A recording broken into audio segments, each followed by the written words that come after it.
Welcome to Squirrel, the podcast for distracted writers, hosted by Candace J. Thomas and Jodi L. Milner. Hey everybody, Jodi here. We had some technical difficulties while recording this episode, therefore it sounds, well, a little poppy and a little staticky, and we're very, very apologetic about this. This will be the only episode that is affected. On with the show. Hello, everyone. Welcome to Squirrel. This is Candace. This is Jodi. And welcome to, what are we, episode 46 of the second season. And I know what you're all thinking. This should be Jodi's episode. And it is. I don't think they pay that close of attention. Oh, yes, they do. I am doubt that. positive that everyone knows that Jodi takes care of the even ones and I take care of the odds, right? Because you're the odd one. It's true. I love odd numbers. So I'm taking care of this one, and it's because this episode is all about Jodi. Yep, I'm afraid. You should be. So She got the bucket out, people. She has the bucket. I have the bucket. This is not the Taylor Swift one. It is the Mystery Science Theater 3000. And it is epic. We got it gosh. as part of the Kickstarter. So, yeah, it's pretty fantastic. Anyway, we're going to play 20 questions with Jodi. And before we actually start, I wanted Jodi to just tell us a little bit about your humble beginnings of how you started writing Why do any of us do this? I know, but I want to hear it from you. Right. Well, hi, I'm Jodi. I write young adult fantasy. My very, very first story was published in 2015 in an anthology called The Toll of Another Bell, which I thought was the stupidest title ever, but I wanted to be a nice author, so I didn't tell them that I didn't like it. So It was a really pretty cover. I was very jealous of the cover. Really? Yeah, I thought it was lovely. It was just this weird brown smear. It didn't have, what? It had that tree. It had a tree, but it was all very It was very green. It was very green and mossy and not anything really distinct on it. And it was fantasy, right? It was supposed to be a fantasy anthology. It didn't look It had very really good fantasy. stories in it. Well, good. The stories were really good. Like there's some very cool stuff in there. That was my very first foray. That was actually my first story I'd ever submitted anywhere as an adult. And I had the misfortune of them taking it and making it first in the anthology. Really? And I thought I was hot stuff because of that. Oh my gosh. You said I was supposed to keep this brief, didn't you? No. You keep going. This is your episode. You tell it. Yeehaw. You gave me a mic, people. Now you're going to regret it. Right. But that was I thought I was hot stuff. And then, of course, they put out another call for a different thing. And I slaved over the story. And they're like, nah, not interested. And I'm like, okay, that's how the industry works. Cool. Okay. I was humbled quickly. So put my first book out in 2018. And I've been kind of working away at it ever since. I've done a little bit of everything. I've done web design for people. I do web design for the League of Utah Writers. I help people with technical challenges in the authoring world because sometimes setting up a newsletter can be scary. It can be difficult for people help. over 60. I help those who feel like they need a little hand-holding. I have apparently infinite patience. So You're an angel. I'm a saint. What did you write when you were young? Weird sci-fi, weird fantasy. Were you always writing? Off and on. There'd be ideas that would stick in my head and I'd need to get them out. And so I'd write these just random little things, lots of dystopian type stuff. And I think it was me trying to just process my world. So a lot of interesting and very strange things. The poor people who had to read my stories for reflections, I always felt a little bad for just because it'd be this 8-page scrawl from, some poor 5th grader who thought they had this cool idea and they're just doing fan fiction of a movie they liked. So, yeah. That's awesome. Okay, we're going to get the bucket. We're going to get the bucket. The bucket has been unleashed. So in general fashion, like me, if I'm going to do an interview, I like to do spontaneous things. So I cut up 20 questions.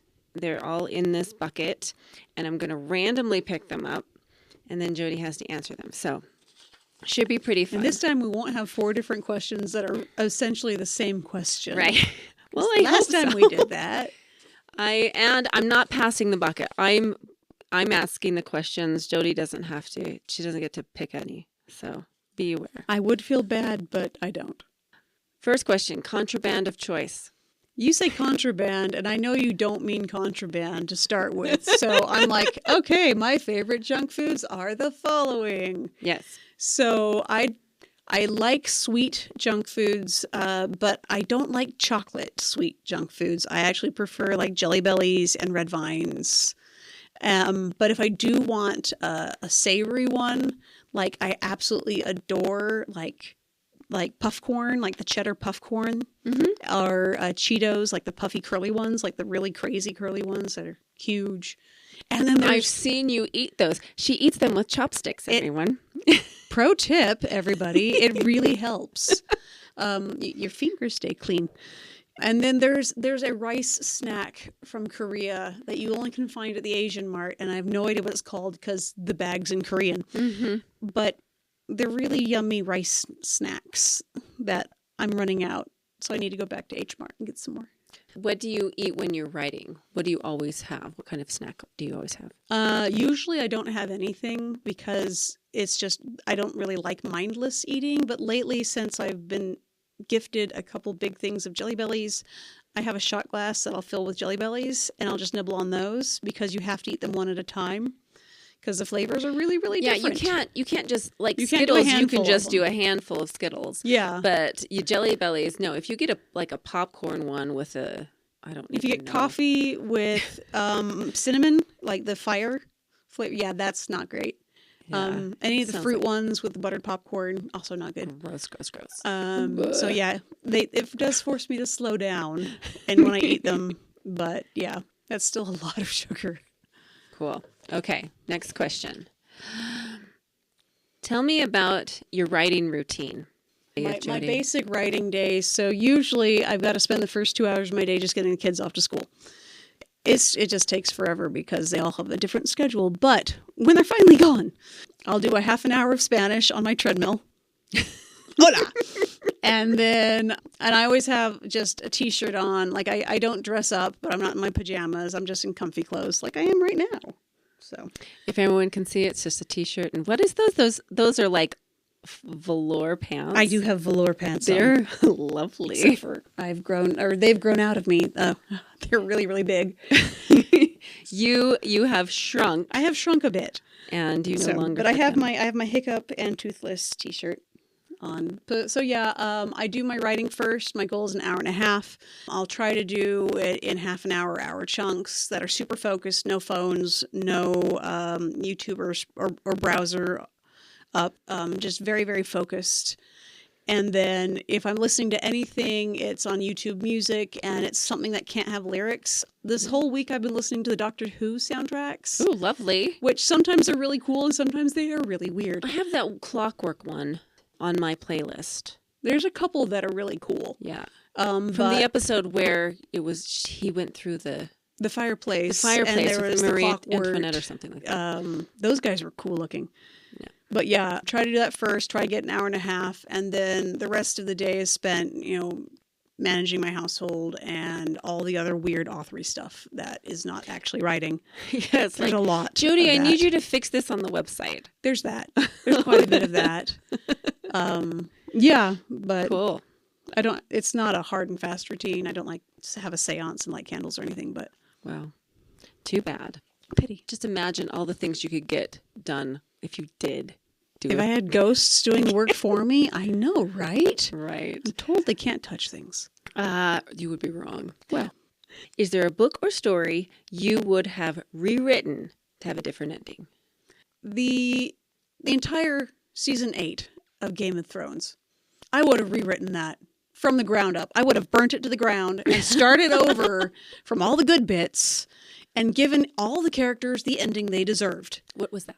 Oh gosh, there's a lot of characters that deserve better endings. Like the three-eyed raven should have never been the king. They're like, you have the best story of all of them. No, you didn't. Your story was boring. It should have been, Jon Snow or Arya Stark. Anyway, there were so many different ways they could have made it more powerful, more meaningful, and they pulled a bunch of punches, and it felt like they just wanted to finish, but they didn't want to think through all of the different things they'd already set up. Right. And so it was just like, come on, you can't do that. Mm-hmm. Yeah. I mean, they killed the bad guy. Yay. But all of it felt a little bit like a cheap shot. Gotcha. So good. All right. They did Brianna Tarth dirty. They did her so dirty. Anyway, I could go forever, but you asked. I did. Okay, next question. What kind of crazy research have you had to do for a project? So the most obscure, weird research I did was learning about knife engraving or just metal engraving, where you got these specialized tools and you do these beautiful patterns on the side of the blade of a knife. Because one of my characters did that as their pastime. And there's only one scene where you actually see him doing this, but I spent like 5 hours just diving into the world of metal engraving and how they would have done it with traditional tools and hand tools, what hand tools were called, how you would hold them. Yeah. All our research, I mean, we tend to do lots of hours of research for a few paragraphs. And it was really interesting stuff because I wanted accuracy, but then I also thought it was cool. So Cool. All right. Favorite Lord of the Rings character? it used to be Eowyn because she was really brave and she like wanted to go to war and she's like, be a man. And I am no man. Like she was cool. But now the older I get, the more respect I have for Aragorn because he's like, I know I'm supposed to be king, but I really don't want to be. I kind of want to just do my own thing. Just like, I empathize with that so much. This is a bonus question that I added. Favorite Star Trek character and series? Oh, dear. Oh, I know you love Star Trek. I do like Star Trek a lot. It's hard to pick a favorite. My favorite captain is Picard. That's easy. Of all the captains, my favorite captain is Picard. But favorite random character, goodness. This is why you don't ask neurospicy things, your favorites, because We we're can like, come let back me give to you your that top one. 5. I think Neelix is really cool. I really like Neelix from Voyager. I recently just got Paramount Plus, so I'm kind Ooh. of deep diving into all of those things. So, Although on Lower Decks, Boimler is amazing. and Mariner, I do really get a kick out of those two. Yep. Okay, I'm going to leave it at that. Okay. Who is the most complicated character you have ever written? Did I ever tell you about the guy that was possessed? Like, I had a character that was technically possessed, and so on the outside, it was what the person possessing him was doing, so he couldn't speak. So he was being spoken through by... It was so freaking... It was messed up. So he was like this weird puppet, but he still had his thoughts. And so I was trying to figure out how to put this on the page, and no matter what I did, it just felt so weird. And so I ended up changing how the concept worked entirely because I could not make it work on the page. And so in book 1, this is one of the things that happened in book 1, and it's with the mentor character. Why? I just forgot my own character's name. It's not important, but it is. But it is really It's important. Regulus. Regulus at one point is possessed. And he was supposed to be possessed for a lot longer, but I ended up changing the story because writing it sucked. Gotcha. Wasn't working. So It was hard. Okay. That was the most complicated. Tell us about a specific event in your writing career that changed you. A specific event in my writing career that changed you. So I was invited to my mother's book club. Mind you, I love this my already. mom's really old. And so it was like, at the time, this would be in 2018, so they would all have been in their late 70s, if not more. Fantasy was not something that they read regularly. Like, they read Tolkien because it was a classic, but that was about it. And so they did it as a favor to my mom. They did read the book. They had all these just weird questions. I was still a really new author, so I hadn't had the practice of answering all the weird questions yet, because you kind of build your database of answers for questions after you've been doing it a few years. I had none of that, so I was feeling like a complete idiot. They did not like the book. And, we 2 hours having this conversation with people who just clearly didn't get it and were trying to be so polite to me. And I mean, for a learning opportunity, that's just like, not everyone's going to like your book. And it's okay. It's okay for not everyone to like your book. That's why you market to the people who do like your book. All right. What's one specific detail that you wrote about that you feel you are an expert on? So I have the rare experience of being an adopted child. That's a good point. And so having a character who was adopted, I got to throw a lot of my inner trauma into that character and just kind of bring all of the insecurities that she has and that I have, like, into the character and make it, to me, very real to life. And so I would like to say I'm an expert on that topic. So yeah, the medical stuff I think I did pretty good too, though. That is a very good point. What out of your own writing haunts you? I think haunting could be both good and bad, right? Yeah. You can have something where like, ooh, I did that really good, or ooh, that went bad. My bad haunt is that I still feel really bad that the love interest in Stonebearer's betrayal, I made the guy a puppy dog. He was furniture the entire book. He ended up like kind of spineless and doing everything for the benefit of the main character and not for himself. And as the first book goes, I feel that's pretty par for the course. I've learned better since then that I can't make my love interests just be these spineless puppy dogs. So that's kind of my bad haunt, that the poor Isbend has no personality whatsoever in book 1. But my good haunt is I still love how the backstory of my main villain turned out. Like, she ended up being the coolest character, and the reason she was the villain and all of the topsy-turvy stuff, like, I'm still really chuffed about how she turned out. That's awesome. Do you write longhand? Do you miss writing longhand? Does anyone? Okay, so I write longhand on a little bit. I won't do it for drafting. I won't even do it when I have random ideas because I don't generally carry a notebook with me. I know, bad author, no cookie. But I journal regularly, and that's always longhand. And also, when I'm at classes, I always do my notes in longhand. And so I do longhand enough. You doodle, too. The doodles are so cute. Sometimes I doodle a lot, Or especially if I'm falling asleep. yeah, when you do your notes in class, I've watched you. What do you find the most challenging about writing? Okay, so what I find most challenging for me personally is not only coming up with a story, but then sticking to that story. Because I'm always tweaking things as I go, and then they mess up other things, and then I have to do a ton of revisions, and it feels like every story I make has to be dragged into being because all the ideas have been changed so many times. It's so different than from when I start.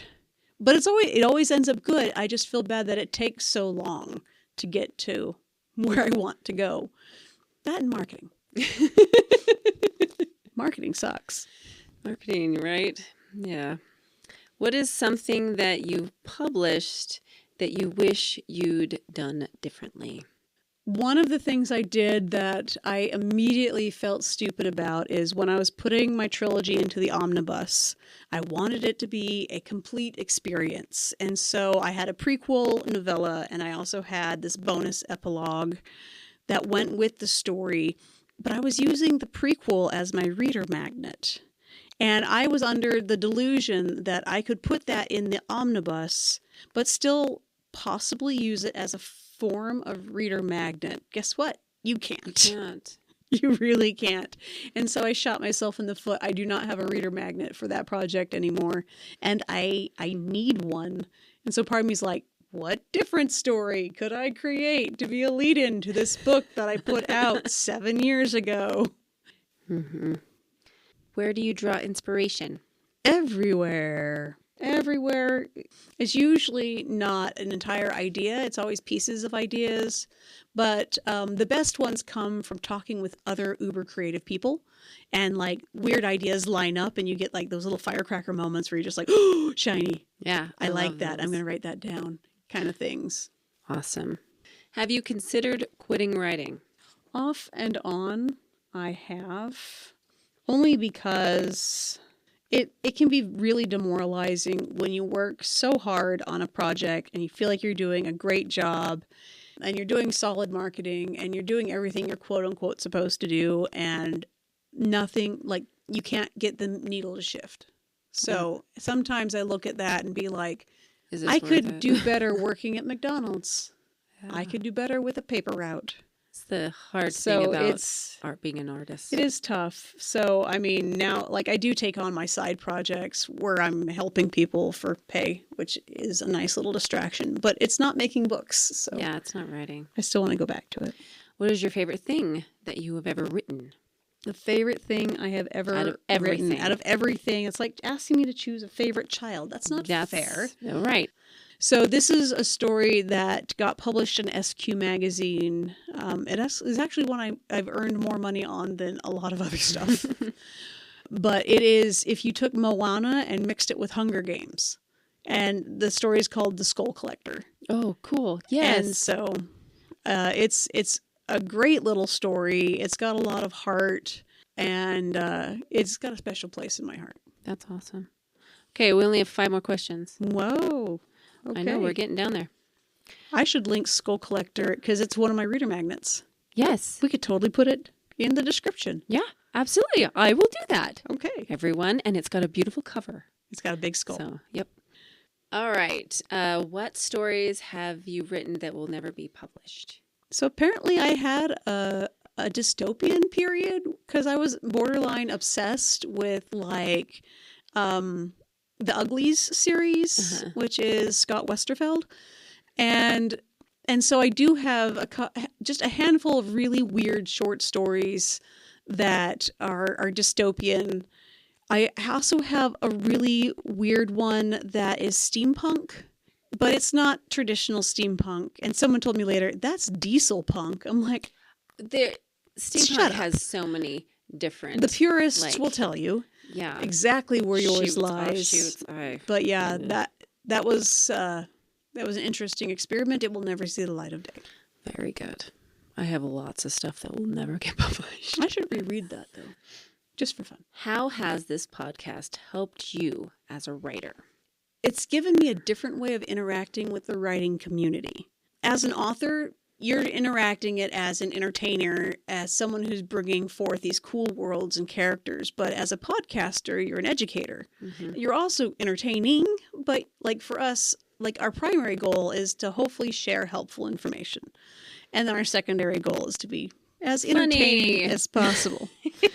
And so it's given me opportunities to teach and share about subjects I really like, and just spend time with ideas that I want to explore more and figure out how to share them as well. So I think it's given me a teeny tiny additional education on things that I've always been curious about. Like, I now have a reason to research them. That's so cool, right? It's been fun. Yeah. All right, 3 more questions. Where would your dream writing retreat be? Ooh, somewhere Let's plan this. Super high in the mountains, somewhere very alpine. Lots of tall trees. There's got to be, like, a stream or something nearby. It's got to be super isolated, just out in the middle of nowhere, and a hammock. Oh, that sounds lovely. Like, I would seriously nothing do that. but, like, the outside sounds of the wind, leaves, birds, the moose. You know. Okay. What is your favorite font? My favorite font. This is the weirdest question. No. Fonts are important. I know fonts are important to you. They are important. For me, it's usually whatever the default font is, like, that's the one I use because... But what do you format in? Like, what is, you might do, like, the Arial font or whatever Calibri that is there in Word that just does it. But when you actually publish, what font do you use there? Oh, it's whatever the assigned to the Atticus. So whatever they decide? They have different styles of what the interiors can look like, and it's different fonts that are paired together that match but aren't the same. Mm-hmm. And so I actually don't know what the one I've been using lately is called, but it's close to Calibri. Mm-hmm. I think it has a very gentle serif on it. So, but my favorite font. Like, I don't care. I like to work in I like to work in sans serif because it looks clean, but a serif font is easier to read. Mm-hmm. So yeah, I don't have strong feelings about fonts. Well, I will write in one font and edit in another because you can see. It's true. Difference. It does help. So many things about fonts. Everyone should have a whole episode on it. Yeah, I know. Okay. All right. Last question. Last question. Oh, it's a good one. It's a really good one. I was wondering when you're going to get to that one. What has been your greatest reward as an author? I mean, the dumb answer would be when I won this big award. Yay. But that's really not my biggest reward. The greatest reward is when somebody recognizes you and they've read your works and they're so excited to meet you. Mm-hmm. And they come up and they're just like, can't even speak because they're like, oh my gosh, oh my gosh, oh my gosh. Hugely rewarding. I still remember a couple of years ago, they had come up to our Fan X book like 6 different times, and they were so scared to talk to us. They would come close, and then they would meow, go away, and they'd come back, and they just kind of puppy dog on the corner staring at the books, and then they'd run away as soon as we made eye contact. And eventually, it was coming down the last couple hours, and they're like, "Yeah, I've read the free portions, like in the Look Inside on Amazon of your books." For like 3 months now. I'm just like, people do this? That's cool. Are you sure that's me you're talking about and not some really cool author? Because I have a feeling that might have been a different author. No. So, but they ended up taking home, I think, both of our sets. Yeah. So, yeah. That's so awesome. So it's the greatest feeling in the world. If that person is listening, give it, message us. If you puppy dog on the corner of our booth at any point in time, we think you're cool. Awesome. That's all the questions I have. That's 20 questions. Hey. Do you have any thoughts? Would I like to add to this very thorough and diverse set of questions? I think we've done very well. I think this is really fun. And I think this has been extremely insightful for me to get to know you a little bit better, even though I feel like I know you. Terribly surprising. Well, you would think. Well, it's the answers that you're giving. And I was like, okay, that makes sense. Oh, right, that makes sense. That kind of stuff. So, thank you for letting me interview you. Thank you. What are we doing next? You're going to be so surprised at this, but we're going to turn the table a little bit and interview you. No, this shouldn't come as a surprise. At all. Okay, I guess I will need to look at and study up, brush up on all of my answers. I guess. I don't know. Brush up on yourself, will you? I totally, right? Review your history. Make sure you have all your important dates handy. Yes, because there is no listener assignment unless you want to go through and meet an indie author that you haven't got to know before. And learn more about them. You should check out listener assignment. You should check out Jodi's reader magnets because you should go look in the description and and pick that up because it's available at no charge except for you do have to give me your email address. That sounds fun. Well, that's fine. I think that's fair. That's totally fine. So okay, perfect. If you've liked anything you've heard today, you can give us a tip in our digital tippy jar. The information is in the description below. There is a Patreon. There is a Buy Us a Coffee. Links in the description. Like, and share, and we will see you next time. If you haven't. Okay. That was probably my most amazing send-off ever. This has been fun. Goodbye. This has been really fun. Thanks, Jodi. Thank you for listening to the Squirrel Podcast for the Distracted Writer with Candace J. Thomas and Jodi L. Milner. Please like and subscribe to our podcast for updates and new episodes, and find more information at our website, squirrelpodcast.com. Stay distracted, everyone.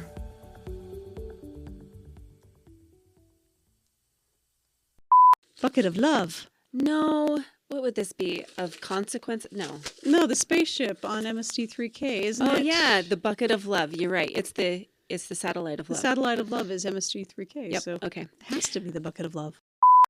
Is there a book or story you would have Words are hard.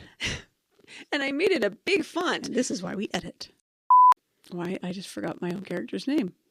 God damn it. I will bleep that. Shoot. I just completely lost it. Hey Siri, who wrote Uglies?